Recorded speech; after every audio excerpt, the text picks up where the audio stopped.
Today I have pivot table with product names, but I want category names. But it's a small problem because in my data I don't have proper field. So how can I create categories, names for categories in my pivot tables? I can just group text, group elements. So for example, candies, chocolates and lollipops are sweets, and I can, for example, go to pivot table analyze tab and choose here group selection command, and just by this option I will get my group 1 with sweets, and I will also get groups for other products. One group for one products. It isn't what I want, so I have to group also the other products. So apples, pears, control and plums, we can select them together, and this time just right click and group.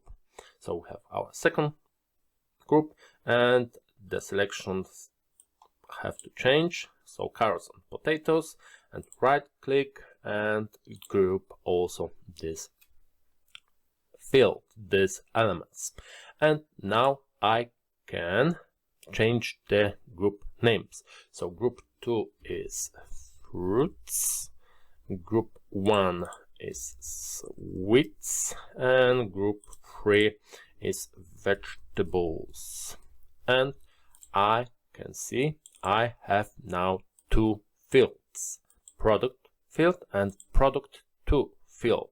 So this product 2 field is our category name.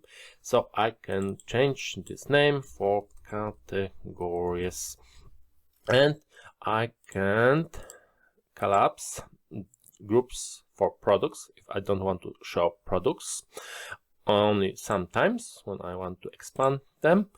Or I can also now remove product field from our pivot table, just unselect this field, and we can see now we have our categories.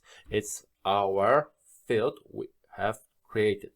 But if we don't want to see this field anymore, we can just ungroup. So we have to select all categories, right click and ungroup. Okay, once this and ungroup. Okay, so we have to select only categories, and then I can ungroup, and we don't have the categories field in pivot table field window, but we can Control Z in this last action, so we still have categories, and if we want we can add also products for our pivot table.